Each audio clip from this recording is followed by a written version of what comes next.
let us get started. We are about 4 minutes in, 3 minutes since I joined, so gonna jump right in and get started. My name is Alex Miller. I am the VP of Research and Content here at Hatch Early Learning. My job is primarily to make sure that our educational content within our product is educationally nutritious, that children are learning and growing and progressing through Ignite exactly as intended. We do that through data analysis and through reviewing best practices for research. The other aspect of my job is working on putting it all together, professional development trainings. And actually, this webinar is a little bit of a teaser preview of one of our PD sessions with the same title, putting it all together using data to inform instruction. This is about a 30-minute overview of what you would do a deep dive in and uncover in our professional development training. If you want to learn more about our professional development offerings, you can visit our website. And we also have a professional a webinar about funding for professional development. So if you're interested, you read about it, you want to know more about how to use your funding to purchase PD, there is a webinar all about that as well, plus information on our website about different funding you can use to purchase products from Hatch, as well as our other services we provide. So without further ado, thank you so much for being here. We are going to cover today our goals, first and foremost. So during today's webinar, we will explore first and foremost early learning standards, because the data that we use is surrounded by what are the skills and standards and outcomes we are looking for with children. Then we're going to go into observing young children and best practices around observational data collection. Then other ways of collecting meaningful data, analyzing that data, and then how do we use that data to intentionally plan our instruction? In that PD that I mentioned, we do a much deeper dive. There's breakout sessions. There's looking at your data specifically to apply these theories that we'll cover today into practice. So hopefully we'll put some information in the chat for you guys as well for that. So without further ado, let's get into it. So meaningful data, as I mentioned, can help teachers, administrators, and families better understand the strengths and needs of the young children we serve. Meaningful data is contingent upon many factors, including an accurate understanding of standards. And today we're going to be specifically focusing on early learning standards, as that is who we serve. Since our early learning standards serve as our guide as educators for curriculum, instruction, and assessment in our programs, it's important that we as educators can accurately interpret these standards. And I may have not mentioned that before, but I was a former preschool educator. So when I say we as educators, I am referring to myself as I think about that in the lens of everything that I do.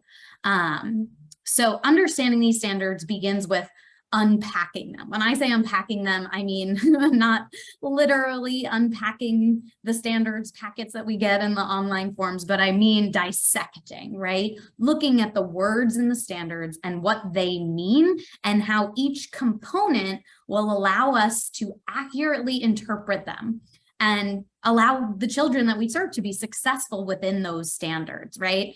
So it's super helpful to compare similar standards assigned to this age group above and below, which is what we refer to as vertical alignment, right? So we know developmentally children are on a spectrum, and a standard can cover a lot. And what happens before that standard and that skill and what happens after is equally important as understanding what's happening in that specific standard. So first we'll look at dissecting a standard, and then we'll talk about the vertical alignment. So let's dive into unpacking standards. Early learning standards describe what children should know and be able to do by certain developmental ages across different domains of learning. These statements can be complex, right? They contain many elements, subtle nuances, and in some instances might not be that specific and lack detail. So as educators, when we unpack these standards, it's important to focus on the 3 elements of a standard. The first being the verb, which understands the depth to which a child has to demonstrate the skill. We use Bloom's taxonomy to help us understand if a verb is a low level or a high level verb. Then we want to identify the knowledge of the skill or the skill descriptor. What is the content area that they're specifically looking to address, and what is the mastery level that children are supposed to know or be able to do. And the last element that we want to identify within the standard is the context, right? The context includes which conditions are children familiar with, such as the environment or the social situation. It may include the materials they should use to demonstrate that skill, right? Does it have objects needed? Crayon, pencil, implement, however they phrase it. What is that noun? And lastly, information about the support level given, right? Especially in early childhood, with adult support, with peer support, with occasional reminders, right? That's often a nuance in a standard as well. So as we unpack early learning standards, we need to isolate the verb, the knowledge or skill, the context, the level, and the materials, conditions, and support. I'm going to take a sip of water. Let's do one together. So here's an early learning standard from Head Start, part of the Head Start Early Learning Outcomes Framework. Feel free to give a shout out if you're part of a Head Start program in the chat. We're going to cover different standards in this session as well, so it won't just be a Head Start example. But one of the math example Head Start standards that we're using here is around math. And this one is child understands simple patterns. This creates, identifies, extends, and duplicates simple repeating patterns in different forms, such as with objects, numbers, sounds, and movements. So much to unpack here, guys. So let's do that. You may have noticed it's a two-parter, right? It is often most helpful to separate these parts of the standard when there are multiple parts to understand. So now that we've identified those two parts, right? First part, second part, let's unpack. It's time to dissect each part, like we said, with the verb, knowledge or skill, and context. So color coordination always helps. So the verbs are in green, knowledge, skill, purple, context, red. So the verb here is the verbs, plural here, is creates, identifies, extends, and duplicates. So in many cases, there are multiple verbs. So in this case, we need to break out each of those verbs. Before we even get to the knowledge or skill or the context, we need to understand what each of these means. So as we break out these verbs, it allows us to see that there are 4 different things a child has to know or be able to do within the standard. So you can essentially create 4 different standards, right? Create simple repeating patterns, identify simple repeating patterns, extend simple repeating patterns, duplicates simple repeating patterns, right? From here, it may be easiest to rank the verbs from lowest to highest skill level, right? That's getting to that knowledge and skill focus, which will help you understand which verb should I focus on first. So duplicating essentially would be the lowest verb, as this is a copy, right? The child is repeating or copying that pattern. Then once they duplicate that work, they can identify the pattern, followed by extending the pattern and then creating the pattern on their own. So unfortunately, they did not list the standard in that way, the way that you would want to address that standard with the children in your class. So even though the word simple is not very specific here in the next part, right, we're moving forward now to the knowledge and skill, simple repeating patterns. The word simple is not very specific, so we have to make an assumption here about what that might suggest, right? An ABBA, ABAB, ABABC patterns, ABBA or ABAB probably for our youngest learners, right? That 48 to 60 months, which is what that standard was. So I would start there. Then this context lets us know that children, the context here lets us know that children now need to be able to duplicate, identify, extend, create simple patterns with objects, numbers, sounds, and movements. So 4 different contexts. We got 4 verbs, 4 contexts, and now an understanding of the knowledge and skill. So with 4 verbs, 4 contexts, it's essentially 16 different standards within one standard.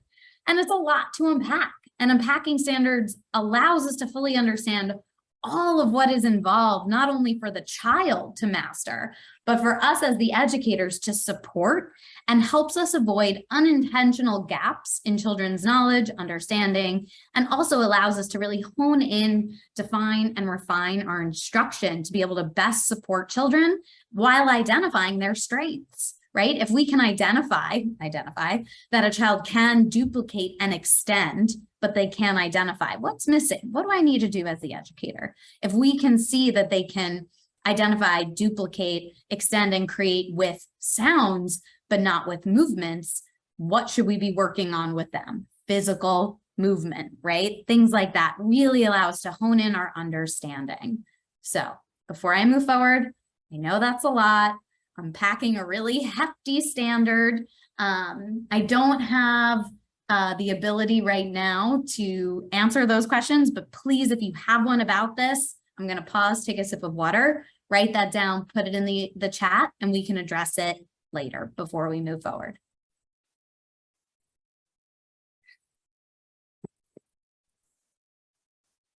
Great. So let's do one more together. This one is coming from social emotional development domain in California. I'm based in Los Angeles. That's why I chose California. This one, at or around 16 months of age, we are expecting children to respond to another's distress and needs with sympathetic caring and are more likely to assist. Take a moment to identify the verb, knowledge, skill, and context.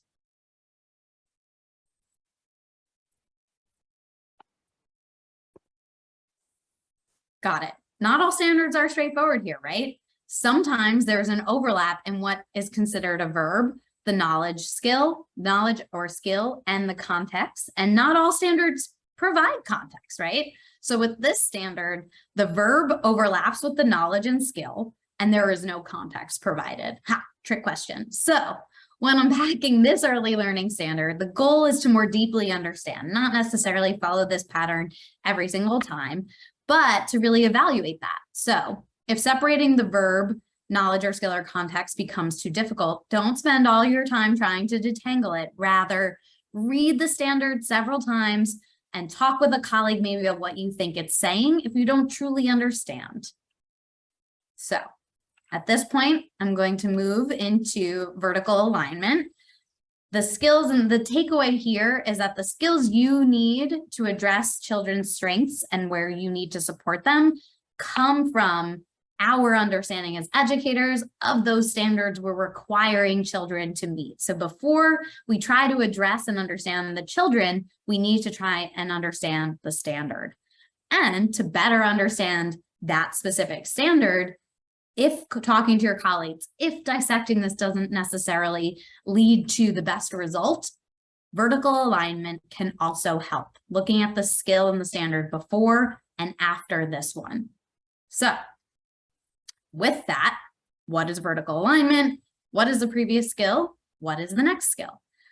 Research over time has helped us define a typical path of child development and child learning, which has been used to inform the creation of all of our early learning standards, whether they're state-specific, national standards, etc. While there are variations between children as to the rate at which they develop and the support they need to foster development, most children follow a predictable pattern of development. So understanding the skills and knowledge along these paths of development by domain is critical to be able to support a child no matter the rate they are developing at. Furthermore, understanding these paths help families, teachers, and administrators set realistic and achievable expectations for these young children, right? Because their paths at this age are very diverse. They're at very different places. So a critical component of developing appropriate, developmentally appropriate practice as defined by NAUIC is that development and learning advance when children are challenged to achieve at a level just beyond their current mastery, which is why not only is it important to understanding where they currently are, but what they can achieve as well. We all want to focus on that strengths-based approach to learning. So When teachers understand the skills that come prior to the standard they're focusing on and that come after, they can scaffold appropriately and make sure that the challenge they are providing is appropriate to that child in their classroom or a small group of children or a whole class, depending on our data analysis, which we'll get to. We will discuss more about scaffolding at the end of our time as mentioned, so let's focus on dissecting a vertical alignment. So I am also from New York originally, which is why we have this New York early learning guideline here.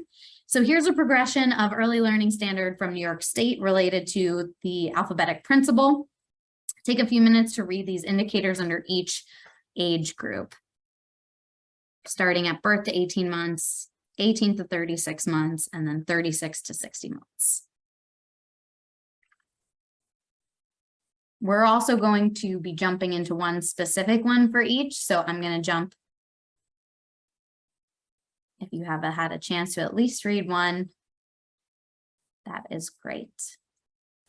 So I've removed some from this so we can focus on the development of letter names specifically. So focusing on the two older age groups, we can see they have the same verb and are targeting the same skill, right? Recites all letters of the alphabet. One has context, right? For children 18 to 36 months, they were reciting the letters, but in the context of a song and with assistance. For children 18 to 36 months, they were reciting the letters of the alphabet, but the context has been removed. No mention of context or supports.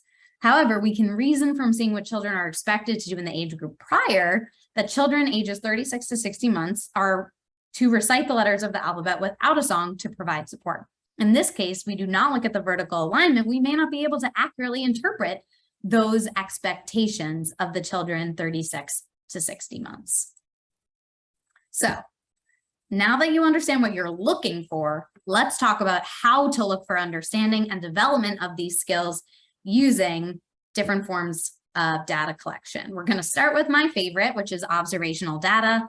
As a former educator, this was always my favorite because you really got to watch and understand children and learn from them, which might be why I'm in research today. Observational data provides so much rich contextual information about the children in your class, and writing objective documentation notes are so helpful in getting the details that can be tricky, but worth doing to get the information we need to scaffold our instruction. So from there, what is strong documentation? How do I write strong documentation notes, objective documentation notes? Those start with the context, right? Such as while working in the block center or during the transition from cleanup to go to recess. That's where you want to start, right? Where did this happen? The description then of what happened in an objective way is really important, right? How did the child do what they did and what materials did they use, right? Really taking that lens of an outsider looking in. What support was there? What tasks were asked to be carried out? Also including direct quotes from kids. Not only is it fun for you to be listening and recording that from them, but it's also extremely helpful upon reflection of your notes to really understand, you know, what children were thinking. And rather than applying your own subjective opinions about what they were feeling and doing and saying, we're getting the direct quotation from them. It is really critical to avoid labeling a child's emotions, right?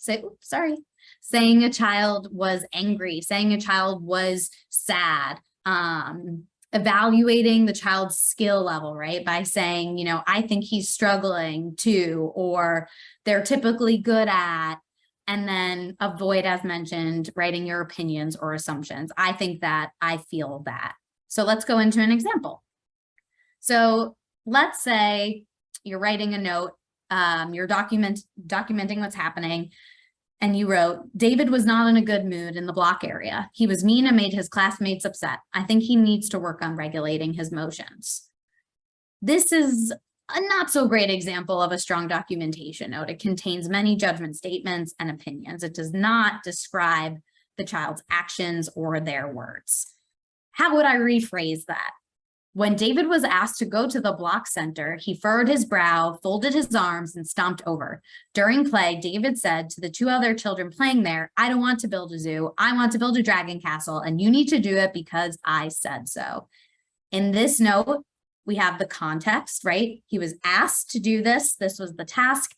This is how he did it, the body language, etc., and the direct quotation. No emotional labels, no evaluation of their ability or any opinions.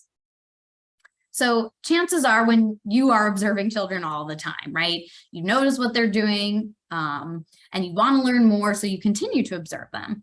And this can happen at any point of the day, right? So what is really important is planning those observations, right? Making sure you have what you need to record. Everybody has different approaches.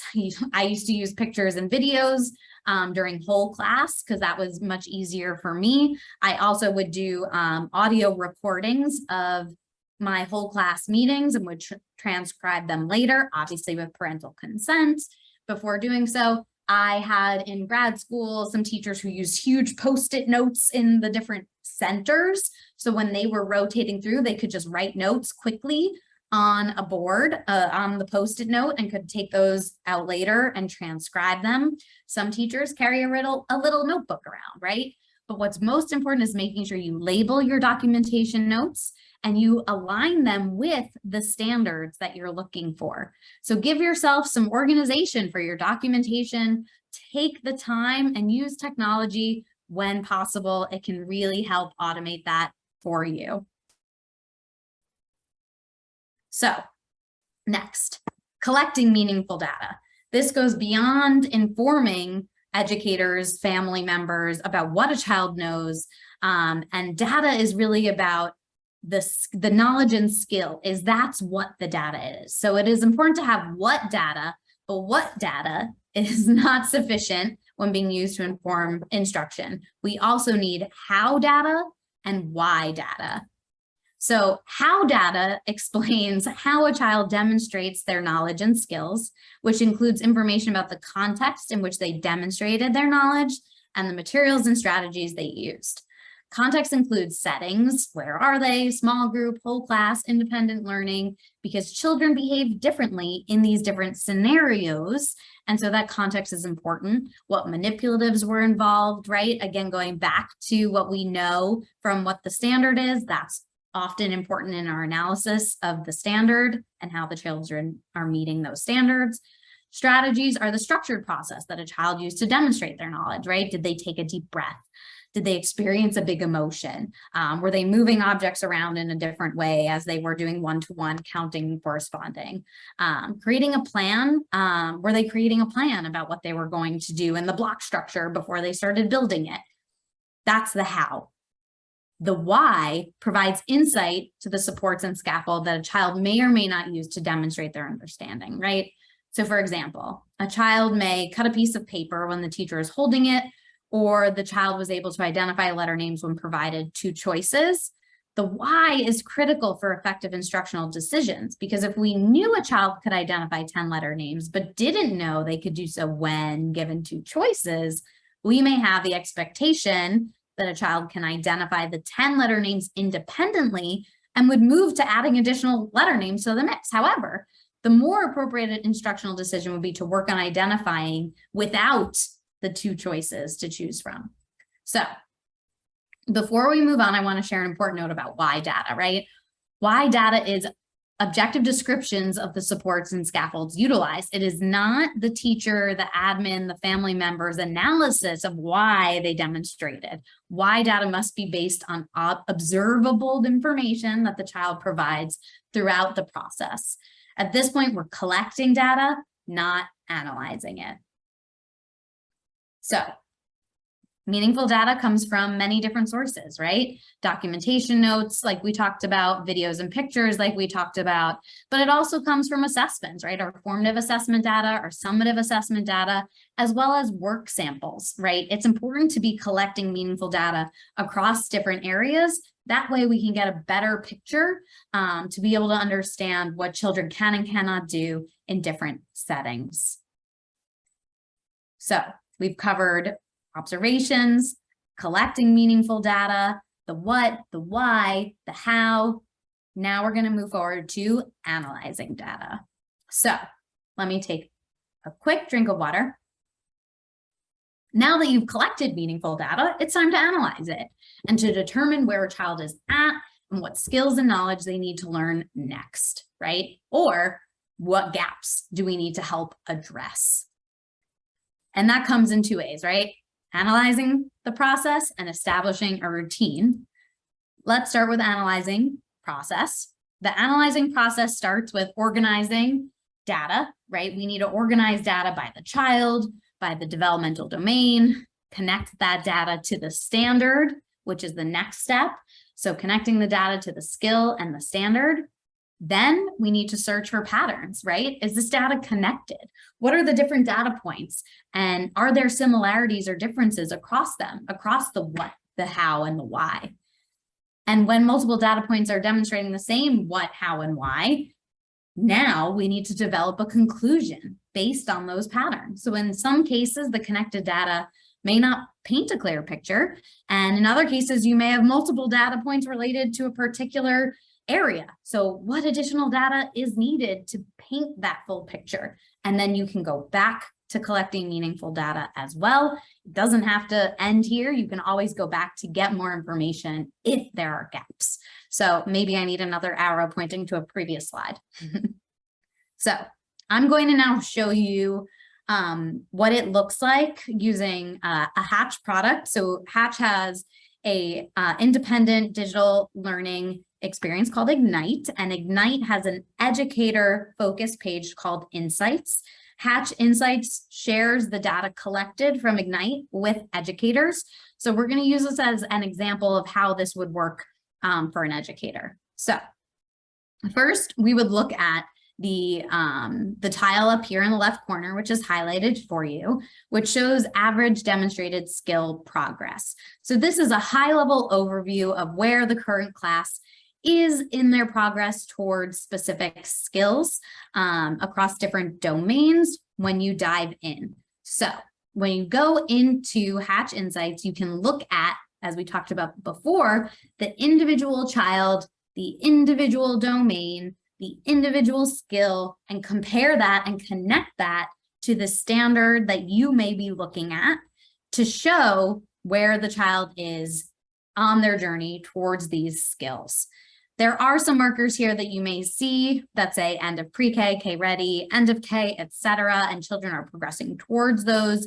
That is because the skills and experiences within Ignite cover from foundational to early elementary, and these skills within Ignite are aligned to standards and skills that you see in your state and national standards.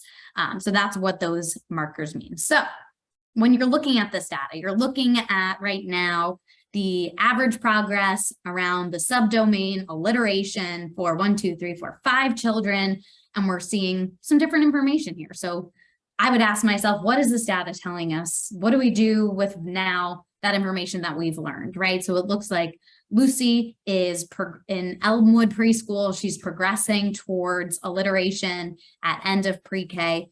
Looks like Christopher and Daniel are making progress towards end of pre-K as well. And Samuel and Jaden are still at a level 1 in alliteration. So what does this data tell me? This data tells me that Lucy is able and demonstrating her understanding of alliteration at the preschool level. She may need additional support to harness those strengths and to move her towards more rigorous skills in that area. I may want to take Christopher, Daniel, Jaden, and Samuel into a small group understand what their differences in their understanding may be around alliteration. Look at the vertical alignment on my standard. What skill comes before? Are they fully understanding that? While Lucy is getting what skill comes next. What supports should I remove from Lucy to see if she can do this without that context, without those materials, etc. So now at this point, I've organized, I've collected, I've connected, I've noticed patterns. What I need to do now is establish a routine for reviewing and analyzing the data. So what day of the week makes the most sense for you to spend 30 minutes doing this? This could be in the middle of the week. I used to do it daily during nap time. While I was eating my lunch, I was organizing my data and connecting the data and noticing patterns, but I wouldn't analyze it and do those deep dives until the end of the week, right? I would compile it all together, but that way throughout the week, I was able to see and understand what gaps I may be missing in collecting my data, right? So maybe it's on Friday, right? After you've had all your plans for the next week established, you can decide when you'll have the opportunities to collect the data again. You can choose whatever day you want, right? That is your time. Safeguard that time. Don't easily allow other things to get scheduled during that time. It's just as important to schedule that time to analyze data as it is to schedule that time as an educator just to breathe, right? We need to schedule 5 minutes every day just to remember to breathe, right? So our time and those boundaries are incredibly important to our success as educators and the success of the children in our class. So it's valuable time and will contribute to more effective teaching. And at the end of the day, as you review your data, take an inventory, decide what data is missing, do your inventories. This will help you plan and have a holistic picture of where the children in your class are to help you plan lessons more effectively, identify your data gaps, and at the end of the month, you can use that data to make big decisions, right? You may want to take a chunk of time at the end of each month to review data or several smaller times during that week to review your data. So from weekly data reviews, you have your data ready to develop those patterns and conclusions at the end of each month. And then as you develop conclusions about specific children, small groups of children, and your class as a whole, you can draw these conclusions and work with a colleague, get advice, get support, ask them if they think your conclusions are accurate based on the data you have. You never know what insight others may provide. Sharing best practices is always a great tool and a resource. So now that you've established your routine, now that you've analyzed your data, after you collected your data, now we need to plan. So once you've analyzed your data, conclusions have been drawn, now it's time to use what you know and understand to test your hypotheses, right? In planning intentional instruction for individuals, small groups, and for whole groups. So let's start with the individual child, right?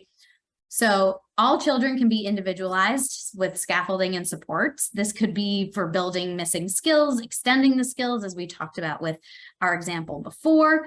One way to do this is providing individualized learning experience, which can be guided by the teacher or independently done, but they provide children with opportunities to acquire new skills at their level, practice skills they already have, or to try and demonstrate skills that they may not currently have. This can be done using guided play. I'm going to show you again back in Ignite, in Insights, an example of how we do this. Ignite identifies children for educators in Insights that need additional support in different subdomains. So you can think of this software as another set of eyes, right, that allow you to see what children are able to do in the context of independent digital play. Identify those. You can say, oh, based on my other observational notes, I know that Lucy is demonstrating this in small group, but she's not independently. I need to take a closer look. I have a little bit of a gap in my data. So you can go into Insights, click on this tile, identify the children that need support in this area, and we offer skills, curricular activities that address those same skills offline that you can implement easily in your classroom to evaluate and understand what gaps may be missing for that individual child. Additionally, we know that's a lot of work. What you can also do, what Ignite also does, is Ignite offers guided practice. So what guided practice does is it models for children that skill within the product using the I do, we do, you do scaffold, right? So in addition to these curricular experiences, this guided practice experience in the product supports individual child's needs using the gradual release model to build up their skills and their confidence to do and practice that skill in the independent setting. So the goal is to ensure that the child is able to develop those foundational skills before they move forward to get mastery in that skill, as we talked about before. Now, scaffolding for small groups. Small group instruction is a perfect setting for scaffolding to meet the needs of multiple learners, right? We know how hard individualized learning can be, and we know that there are going to be children that are in similar zones and have that similar zone of proximal development that we can kind of hone in on and attach rather than individual children at all times. So Ignite also does this with children. So it identifies multiple children that you could work in small groups together. We saw that before with our example that maybe you have 2 children that are in alliteration that are at a 2 and 2 that are at a 1, and maybe we group them all together so we can see how they interact as peers with the support, right? This allows teachers to plan one experience that support multiple children in acquiring new skill and knowledge. And it's really helpful to have that mixed ability grouping because this allows for peer-to-peer education, right? We know children love to learn from one another, depending on who's in the group. So obviously we leave that discretion up to you as the educator who knows the children best. And so these groups can be designed to help leverage their strengths with what we know that they need support in. So in Insights, that's up here, right? You can view the group, see what they need practice in, and then view the activity, right? This hands-on activity, this experience really lays out the details of the recommended group size, what materials are needed, etc. And so in addition, when you're thinking about supporting children in small groups in class, these activities can easily be shared with and adapted for home use. And you can print these activities and share them with families as well. So whoopsies, I just skipped right through. There we go. So this is an example of the small group activity, what it is, what the group size is, what the materials are, what you as the teacher needs to provide, and the details of the activity. It's very laid out for you to be able to implement with ease. Whoops, I keep doing that. I'm so sorry. Next, scaffolding for your whole class. We talked about individual, small group, whole class. So when teachers and children gather for their large group time, they're building community. You're building a nurturing, positive environment all around a shared common experience. Additionally, whole group time provides opportunities for children to take on child-sized leadership roles, share their ideas and understanding and being part of a larger group, being heard out, feeling respected. And as children participate in these routines and in these processes, they engage in those positive interactions with others. It also increases their vocabulary, their language abilities, and they can increase their self-regulation and executive function skills by sitting still, listening to their peers, responding to their peers. Through thoughtfully planned whole group activity time, children can develop those skills, as well as you as the educator can hone in and leverage their strengths from the data you've collected to allow them to find success in those scenarios. So as part of scaffolding for whole group instruction, providing a different range of materials, right? Using multiple modes and means of expression and representation. Does a child do better with their body than their words? Are they better with sharing artwork, sharing something they've created, using your work samples that you've collected to identify what a child can share with the whole class? using think alouds and asking open-ended questions give children the opportunity to not just freely provide information, but some structure to find success in sharing those strengths while building up the skills of the other children in their classroom. So, as we round out this presentation, it is important to be reminded about the incredibly useful tool that data is for finding success as educators and for finding success for the children that we support. It makes progress feel concrete for children, and it helps teachers understand what children are learning, where more work needs to be done, where we can focus our valuable time and energy. And just like in other careers, effectiveness in teaching requires being reflective and realistic about how we as educators are doing, right? As teachers, using data allows us to see where we may be falling short and where we are succeeding too. So it's not just about analyzing for the child, but analyzing for ourselves. Our success in the classroom has an impact on the future success of children, the school, and the community in which we teach. So as we think about maximizing our instruction through data-driven decisions, we have this wheel. It's constant, it's a process, observing, collecting, analyzing, planning, but always starting with that standard and those skills to make sure we understand exactly what we're looking for. And with that, I thank you so much for your time. It has been incredibly powerful for me to be able to share this with you, as it's something I'm very passionate about, as you can tell. And as I mentioned, I know your time is incredibly valuable, so I appreciate you joining me here for these 40 some odd minutes. I see that the chat has some things going on in it, so I'm going to stop sharing and see if there's anything I can address for you all here. If not, does not look like it. If there's anything in the chat, any questions that you may have, you can send them in a Q&A. It doesn't look like there's anything in here. But if you have any questions, I'm happy to answer them. Thank you all for your support. Really, really appreciate it. I'm now catching up on the chat. Thank you. Don't thank me, thank you. Oh, I see there was someone from Head Start. Awesome, Louisiana, Mobile, nice. Love to see it. Ooh. Thank you all. South Carolina, Illinois. Awesome. Texas. And don't forget, if you have a colleague that wasn't able to attend, or if you want to rewatch the recording, if there's anything you need, the recording will be shared out. If somebody registered, they will get the recording if they weren't able to attend. Truly, truly appreciate your time. Thank you so much, everyone. There are no other questions. I think that's all.